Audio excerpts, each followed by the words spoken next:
जय हिंद स्टूडेंट्स। मैं डॉक्टर संजय कुमार आप सभी लोगों का अपने यूट्यूब चैनल पे हार्दिक स्वागत करता हूं। स्टूडेंट्स, जैसा कि हमने पिछले लेक्चर में पढ़ा हुआ था, मेंडल के जो नियम थे उन सभी नियमों के बारे में हमने चर्चा की थी।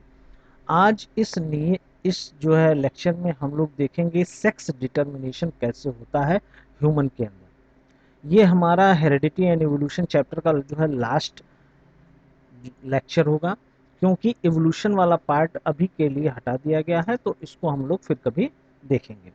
ठीक है, तो अभी सिलेबस पहले कंप्लीट हो जाता है, उसके बाद हम लोग जो है फिर जितना भी रिमेनिंग पार्ट रहेगा उसको क्लियर करेंगे।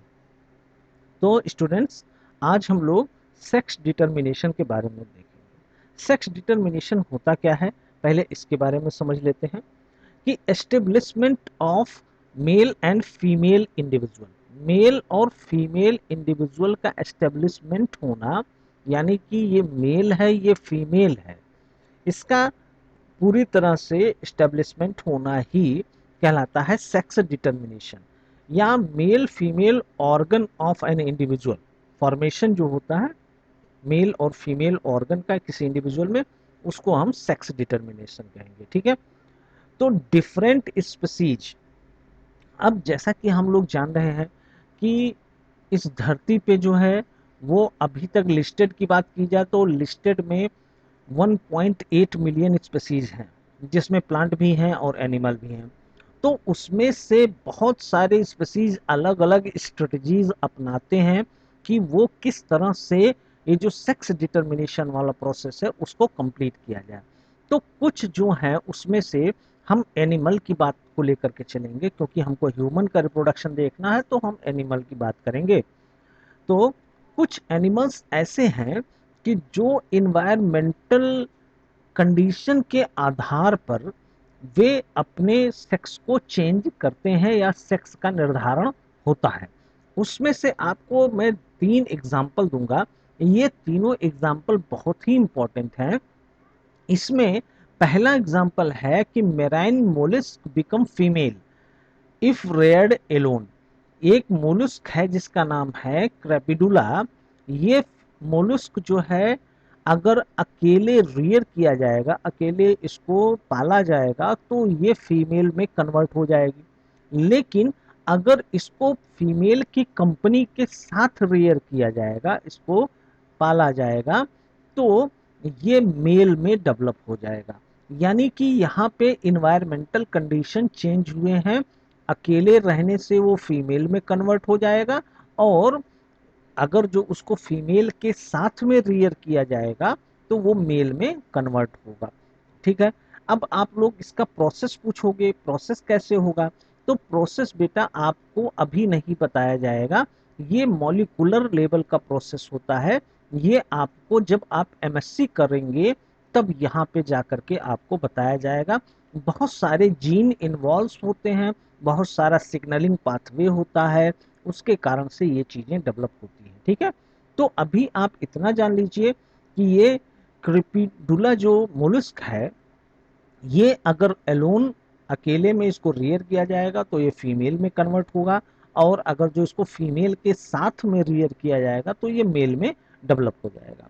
उसी तरह से एक वॉर्म है जिसका नाम है बोनीलिया। ये फीमेल में डेवलप होगा अगर इसका larva settle down isolated space, यानी एकदम आइसोलेटेड, अकेला, तन्हा, अलग स्पेस में इसका लार्वा सेटल होता है तो ये फीमेल में डेवलप करेगा।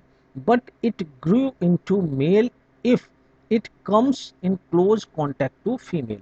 लेकिन ये मेल के अंदर भी कन्वर्ट हो सकता है अगर ये फीमेल बोनीलिया के साथ में आया तो। यानी कि अगर इसका लार्वा फीमेल बोनीलिया के साथ में रहा तो ये किसमें कन्वर्ट हो जाएगा? मेल में कन्वर्ट हो जाएगा। लेकिन अगर ये अकेले रहा तो ये फीमेल में कन्वर्ट हो जाएगा। इसी तरह से टेम्परेचर अगर हाई होगा तो क्रोकोडाइल के जो अंडे हैं उससे जो बच्चे निकलेंगे उनमें से क्या होगा कि ज्यादातर मेल निकलेंगे। लेकिन अगर वही टेम्परेचर कम रहा तो ज़्यादा से ज़्यादा फीमेल। जैसे मान लीजिए क्रोकोडाइल ने 10 अंडे दिए और टेम्परेचर वहाँ का हाई है, तो टेम्परेचर हाई होगा तो उसमें से 10 में से 9 जो होंगे वो ज़्यादा से ज़्यादा यानी कि मेल होंगे, और अगर टेम्परेचर लो रहा तो ज़्यादा से ज़्यादा फीमेल होंगी और कम से कम उसमें मेल होंगे। यानी मेलनेस को जो है वो हाई टेम्परेचर इंड्यूस करता है क्रोकोडाइल के अंदर, लेकिन टर्टल के अंदर क्या है, हाई टेम्परेचर फीमेलनेस को इंड्यूस करता है। जैसा कि हम लोग जानते हैं कि टर्टल भी आकर के बीच पे अंडे देते हैं, तो ये अंडे ऐसी जगह पे अगर जो दे रहे हैं जहाँ पे टेम्परेचर ज़्यादा है, तो वो सारे के सारे अंडे, लगभग सारे के सारे अंडे वो फीमेल में कन्वर्ट हो जाएंगे, जबकि कुछ अंडे मेल्स भी रहेंगे हाई टेम्परेचर। यानी यहाँ पे हमने देखा कि इन्वायरमेंटल कंडीशन चेंज हो रहा है तो उनका सेक्स भी चेंज हो जाता है। इसी तरह से आपको एक एग्जांपल और दे सकता हूँ यहाँ पे, जो हम लोग गिरगिटान जानते हैं आप लोग, ठीक है, गिरगिटान कैलोटिस, उसका नाम कैलोटिस है। वो भी जो है उसके अंदर जो सेक्स डिटर्मिनेशन होता है वो भी टेम्परेचर के अकॉर्डिंग होता है। टेम्परेचर ज़्यादा होता है मेल हो जाता है, टेम्परेचर कम होता है फीमेल हो जाता है। तो टेम्परेचर यानी इन्वायरमेंट का भी फर्क पड़ता है। अब हम बात करते हैं ह्यूमंस के अंदर जो सेक्स डिटर्मिनेशन होता है उसकी। तो most of the higher organism including human being, यहाँ पे जो ह्यूमन बीइंग के अलावा जो भी हायर ऑर्गेनिज्म है, इनमें सेक्स जो है वो डिटरमाइंड होता है मेनली जेनेटिक कॉन्स्टिट्यूशन, यानी उनका जो क्रोमोजोम्स हैं, उनके अंदर जो क्रोमोजोम है, जेनेटिक कॉन्स्टिट्यूशन है, जो जीन्स हैं, उसके आधार पे तय होता है कि ये मेल होगा या फीमेल होगा। ठीक है, in other words gene inherited from our parent, यानी जो जीन्स हमारे पेरेंट्स से, हमारे माता पिता से आ रहे हैं, वही डिसाइड करते हैं कि हम मेल होंगे या फीमेल होंगे। अब ह्यूमन की अगर जो बात की जाए तो ह्यूमन में जो है वो 23 पेयर्स ऑफ क्रोमोजोम्स होते हैं, यानी 46 क्रोमोजोम होते हैं एक ह्यूमन के अंदर। ठीक है, जिसमें से 23 जो होगा वो मदर से आया होगा और 23 जो होगा वो फादर से आया होगा, यानी कि 23 पेयर बनेगा। ठीक है, अब इसमें से आप लोग देख रहे होंगे ये इस पेयर को जो है यहाँ पे सीरीज में करके रखा हुआ है। अगर यहाँ पे साइज के अकॉर्डिंग जो है यहाँ पे क्रोमोसोम्स को रखा गया है, साइज के अकॉर्डिंग क्रोमोसोम को अरेंजमेंट, क्रोमोसोम का अरेंजमेंट करना ही कहलाता है कैरियोटाइपिंग। इसको लिख लीजिएगा, क्या कहलाता है, कैरियोटाइपिंग कहलाता है, कैरियोटाइपिंग। ठीक है, कैरियोटाइप यानी according to their size, arrangement of chromosome according to their size is known as karyotyping. ये कैरियोटाइपिंग की गई है, यानी कि क्रोमोसोम को उनके साइज के आधार पर यहाँ पे रखा गया है। यानी फर्स्ट नंबर का जो क्रोमोसोम होगा ये सबसे बड़ा क्रोमोसोम होगा। अब यहाँ पे ये जो फर्स्ट नंबर का क्रोमोसोम है, एक क्रोमोसोम ये जो है वो फादर से आया हुआ होगा और एक क्रोमोसोम जो है वो मदर से आया हुआ होगा। अब इसमें से मदर से कौन आया है, फादर से कौन आया है, ये थोड़ा सा टेक्निकली बहुत टफ होता है। इसको हम ऐसे क्रोमोसोम को देख करके नहीं बता सकते कि कौन मदर से आया है कौन फादर से, लेकिन उस दोनों में से एक मदर से आया होगा एक फादर से आया होगा। ठीक है, एग्जैक्टली क्रोमोसोम नंबर 2 भी ऐसे ही, एक मदर से एक फादर से, ऐसे सभी का 2 3 4 5 यहाँ पे 22 तक जो होगा, ये 22 जो क्रोमोसोम्स हैं ये क्रोमोसोम्स कहलाते हैं ऑटोजोम्स। क्या कहलाते हैं बेटा, ऑटोजोम्स कहलाते हैं। ऑटोजोम इसलिए कहलाते हैं कि these chromosomes are involve to determine the phenotypic character of individual. किसी भी इंडिविजुअल का जितना भी सोमैटिक कैरेक्टरिस्टिक्स होते हैं, जितने भी बॉडी के कैरेक्टरिस्टिक होते हैं, उन सभी इन कैरेक्टरिस्टिक्स को these chromosomes are involve to determine all these character. ठीक है, तो सभी करेक्टर जो हैं वो बाकी सारे शरीर के जितने भी करेक्टर होंगे वो सारे करेक्टर कौन डिटरमाइन करेंगे, ये 22 सेट्स ऑफ जो क्रोमोसोम है ये आपके करेंगे। ठीक है, 22 पेयर ऑफ क्रोमोसोम ये करेंगे। That is why these chromosomes are known as autosomes. Okay, अब बचता है आपका जो 23rd पेयर। ठीक है, 23rd पेयर जो क्रोमोसोम होगा, these chromosomes are known as sex chromosome. किसी भी इंडिविजुअल में या तो ये दोनों होगा या तो ये सेट होगा। ठीक है, अगर दोनों में एक्स एक्स क्रोमोसोम होंगे, ठीक है, तो उसे हम कहेंगे वो फीमेल होगा। ठीक है, या फीमेल होगी, होगा नहीं, होगी। अगर जो उस इंडिविजुअल के अंदर एक्स एक्स क्रोमोसोम होगा तो वो फीमेल होगी। अगर एक्स वाई क्रोमोसोम होगा तो वो इंडिविजुअल मेल होगा। और इसी 23 पेयर ऑफ जो 23rd पेयर ऑफ क्रोमोसोम जो है उसे ही हम सेक्स क्रोमोसोम कहते हैं। इसी के कारण ही हमारे बॉडी में सेक्स डिटरमाइन होता है। बाकी ये जो 22 पेयर्स क्रोमोसोम है, इनके कारण हमारे बॉडी का हर एक जो सोमैटिक करेक्टरिस्टिक है वो डिटरमाइन होगा। जबकि जो 23rd पेयर ऑफ क्रोमोसोम है, जो सेक्स क्रोमोसोम है, उसके कारण से हमारा सेक्स डिटरमाइन होगा कि हमारा सेक्स कौन सा होगा, मेल होगा या फीमेल होगा। ठीक है, तो अब इस फिगर की बात करें कि यहाँ पे अभी इस चीज को हम समझे हैं कि the figure shows that each of the chromosome pair number 1 to 22 have identical chromosome. इनके पास आइडेंटिकल क्रोमोसोम है। देखिए इसके जैसा यहाँ पे भी है, यहाँ पे भी identical chromosome. And these are categorised as autosome, और ये जो है ऑटोसोम के नाम से जाने जाएंगे। But 23rd chromosome pair is different. 23rd जो होगा वो डिफरेंट होगा, वहां पे पेयर बन भी सकता है, फीमेल में जैसे बना है पेयर बन भी सकता है और पेयर नहीं भी बन सकता है। देखिए हर सब में जो है क्रोमोसोम एक जैसे हैं, दोनों क्रोमोसोम एक जैसे हैं। यहाँ पे आपका जो फीमेल में होगा यहाँ भी एक जैसा होगा, लेकिन मेल के केस में जो है वो एक क्रोमोसोम बड़ा होगा, दूसरा क्रोमोसोम कैसा होगा, छोटा होगा, वाई क्रोमोसोम। अब यही जो डिफरेंट पेयर है क्रोमोसोम का, यही क्रोमोसोम कहलाता है सेक्स क्रोमोसोम, और इन्हें हम एक्स और वाई से डेजिग्नेट करते हैं। अगर पेयर सिमिलर होगा, ठीक है, तो एक्स एक्स यानी सिमिलर है, पेयर सिमिलर है, तो वो फीमेल होगा। जबकि अगर यही पेयर डिसिमिलर है यानी एक्स वाई है तो उसे हम कहेंगे मेल।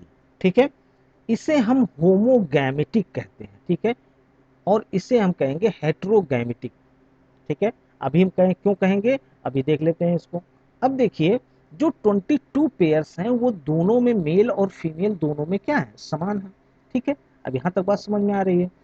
लेकिन जो 23rd पेयर है वो मेल में एक्स वाई है, जबकि फीमेल में क्या है, एक्स एक्स है। तो यहाँ पे जो गैमीट का फॉर्मेशन होगा, ठीक है, गैमीट का मतलब होता है कि मेल में स्पर्म का जो फॉर्मेशन होगा और फीमेल में जो एग का फॉर्मेशन होगा, उसकी बात चल रही है। तो जो गैमीट बनेंगे तो वहां पे क्रोमोसोम नंबर क्या हो जाएगा, आधा हो जाएगा।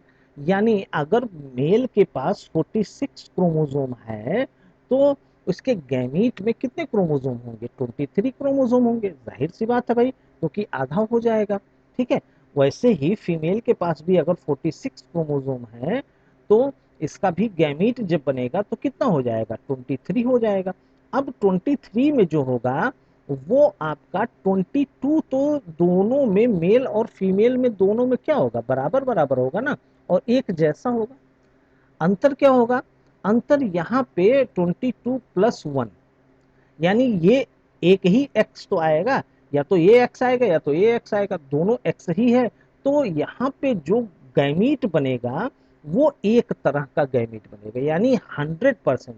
मान लो इसके पास जो है एग बन रहा है, वो 100 एग बन रहे हैं, तो 100 के पास जो है वो एक्स वाला ही एग बनेगा, यानी दोनों में एक्स ही रहेगा। क्लियर है, 100 एग में सब में क्या रहेगा, एक्स ही क्रोमोसोम रहेगा। जबकि मेल में क्या होगा कि एक में आएगा 22, ये होगा आधे में आएगा एक्स क्रोमोसोम और आधे में आएगा आपका वाई क्रोमोसोम। ठीक है, आधे में एक्स क्रोमोसोम आएगा और आधे में क्या आएगा, वाई क्रोमोसोम। यानी अगर 100 स्पर्म मेल के अंदर बन रहे हैं तो 50 स्पर्म ऐसे होंगे कि जिसके पास एक्स क्रोमोसोम होगा, और 50 स्पर्म ऐसे होंगे जिनके पास वाई क्रोमोसोम होगा। ये बात समझ में आ गई। तो इसीलिए फीमेल को होमोगैमेटिक कहते हैं, मतलब यहाँ पे एक ही तरह का गैमीट बन रहा है, ठीक है। और मेल को हेट्रोगैमेटिक कहते हैं, क्योंकि यहाँ पे गैमीट दो तरह के बन रहे हैं। यानी 50% एक्स वाले गैमीट होंगे और 50% वाई वाले गैमीट होंगे। क्लियर हो रहा है। तो मेल कैसा होता है, हेट्रोगैमेटिक होता है, और फीमेल कैसी होती है, होमोगैमेटिक होती है। अब यहाँ पे देखते हैं कि देखिए, जो एग प्रोड्यूस होगा फीमेल के द्वारा वहां पे क्या होगा, एक्स क्रोमोसोम होगा। लेकिन अगर हम बात करें स्पर्म की, तो स्पर्म जो प्रोड्यूस होगा उसमें फादर का अगर एक्स क्रोमोसोम आया है, हाफ में क्या होगा, एक्स क्रोमोसोम आएगा, और हाफ में क्या आएगा, वाई क्रोमोसोम आएगा। सही बात है, ये भी हमने समझ लिया था। ड्यूरिंग फर्टिलाइजेशन, अब जब फर्टिलाइजेशन होगा, फर्टिलाइजेशन कैसे होगा, ये मान लीजिए मदर है, तो इसके पास एक्स वाला ये एग हो गया, गैमेटोजेनेसिस हुआ, एक्स जो है वो कैसा हो गया, गैमिट जो बना वो एक्स वाला गैमिट यहाँ पे बन गया। अब इस गैमिट, ये जो गैमिट बनेगा वो एक्स टाइप का ही बनेगा गैमिट। बाकी तो 22 क्रोमोसोम, जो 22 क्रोमोसोम है वो तो बराबर रहेंगे, ठीक है, वो तो है ही है, लेकिन साथ में ये आपका एक्स वाला ही बनेगा। अब यहाँ पे जो गैमीट बना फादर का, यानी मेल का जो गैमीट बनेगा, तो वो गैमीट दो तरह का बनेगा। एक स्पर्म बनेगा, 50% स्पर्म जो होगा वो एक्स टाइप का होगा, और 50% स्पर्म जो है वो वाई टाइप का होगा। ये बात समझ में आ रही है। और इन दोनों स्पर्म का इक्वल, ध्यान दीजिएगा, इक्वल चांस है, क्योंकि भाई 50-50% बने हैं। 50% जो एक्स क्रोमोसोम वाला बना है, 50% वाई क्रोमोसोम वाला बना है। एग जो है वो 100% एक्स वाला है, ठीक है। तो इसका 50% इसका भी चांस होगा और 50% तो इसका भी चांस होगा। तो अगर एग से एक्स वाला मिलता है, यानी दो एक्स हो जाते हैं, तो जो जाइगोट बनेगा उस जाइगोट से जो इंडिविजुअल का डेवलपमेंट होगा वो होगी फीमेल, यानी डॉटर होगी। अगर वाई वाला जाकर के इससे मिला तो क्या होगा, वो सन होगा, यानी लड़का होगा, यानी मेल होगा, ठीक है। तो यही बात यहाँ पे कही गई है कि अगर egg is fertilised by X bearing sperm, यानी एक्स बियरिंग स्पर्म अगर जो फर्टिलाइज्ड होगा, तो आपका क्या हो जाएगा, एक्स एक्स हो जाएगा। एक्स तो मदर का फिक्स है, वो एक्स एक्स हो जाएगा। तो वो क्या होगी, चाइल्ड विल बी गर्ल।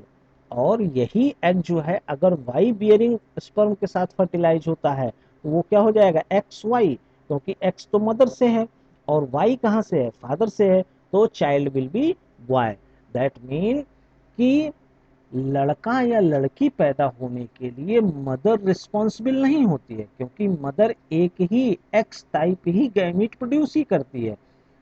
उसके लिए रिस्पॉन्सिबल फादर होता है। कभी भी मदर रिस्पॉन्सिबल नहीं होती है, लड़का हो या लड़की हो, उसके लिए हमेशा फादर ही रिस्पॉन्सिबल होता है। जैसे आप हमारे समाज में लोग देखते हैं कि किसी किसी के लड़की ही लड़की पैदा हो रही है, तो उसमें क्या होता है, लड़कियां पैदा होती हैं तो किसी किसी घर में जो है वो ये माना जाता है कि ये औरत खराब है, इसको लड़की ही पैदा होती है, ऐसा वैसा, तो औरत को बहुत दोष देते हैं। जो महिला होती है, जो माँ होती है, उसको सब लोग दोष देते हैं, उसको क्या क्या कह डालते हैं, ठीक है। तो ये गलत बात है। गलत इसीलिए है क्योंकि मदर तो एक्स टाइप का ही एग डेवलप करती है, लेकिन इसकी पूरी जिम्मेदारी जो है वो फादर की ही होती है, क्योंकि उसके पास दो तरह के स्पर्म बनते हैं, एक्स टाइप और वाई टाइप। अब उसके स्पर्म चूंकि 50% एक्स टाइप हैं और 50% वाई टाइप के हैं, अगर वाई वाले स्पर्म जाकर के उस एग को नहीं फ्यूज कर पा रहे हैं तो वो हमेशा लड़की ही पैदा होगी, ठीक है। और एक्स वाले ही जाके फ्यूज कर रहे हैं तो लड़की ही पैदा होगी। वाई वाला अगर जो स्पर्म फ्यूज करता है तो लड़का पैदा होता है, यानी कि father is responsible for the boy and daughter. किसी लड़की या लड़का पैदा करने के लिए वो मदर नहीं रिस्पॉन्सिबल होती है, वो फादर रिस्पॉन्सिबल होता है। इस बात को आप समझिए। और कभी भी समाज में जो ये गलत चीजें हैं उनको जो है आप उसके अगेंस्ट में खड़े होइए और इस चीज को बताइए लोगों को कि लड़की या लड़का पैदा होने के लिए मदर रिस्पॉन्सिबल नहीं होती है, फादर रिस्पॉन्सिबल होता है। कि लड़की होगी या लड़का होगा, इसके लिए फादर ही रिस्पॉन्सिबल होता है। मदर को कभी दोष मत दीजिए, जो माँ है उसको कभी दोष मत दीजिए, ठीक है। यहाँ पे आप फिर से एक बार समझ लीजिए, यहाँ पे मेल में जो गैमेट बनेगा वो एक्स और वाई टाइप का गैमेट बनेगा, फीमेल में जो गैमेट बनेगा वो हमेशा एक्स टाइप का ही गैमेट बनेगा। अगर एक्स टाइप का गैमेट या एक्स टाइप का स्पर्म जो है ओवा से फ्यूज करता है तो एक्स एक्स टाइप का बनेगा, यानी फीमेल बनेगी, ठीक है। अगर वाई टाइप का स्पर्म ओवा को फ्यूज करता है तो एक्स वाई टाइप का यानी मेल का डेवलपमेंट होगा। क्लियर है। तो इस तरह से फीमेल और मेल का सेक्स डिटर्मिनेशन ह्यूमन में इसी तरह से होता है। तो आज के लिए बस इतना ही। अगले लेक्चर में हम लोग फिर मिलेंगे। Thank you very much. अभी तक आपने हमारे चैनल को सब्सक्राइब नहीं किया है तो आप हमारे चैनल को सब्सक्राइब कर दीजिए। वीडियो अच्छा लगा हो तो लाइक कीजिए, शेयर कीजिए। Thank you very much. जय हिंद, जय भारत।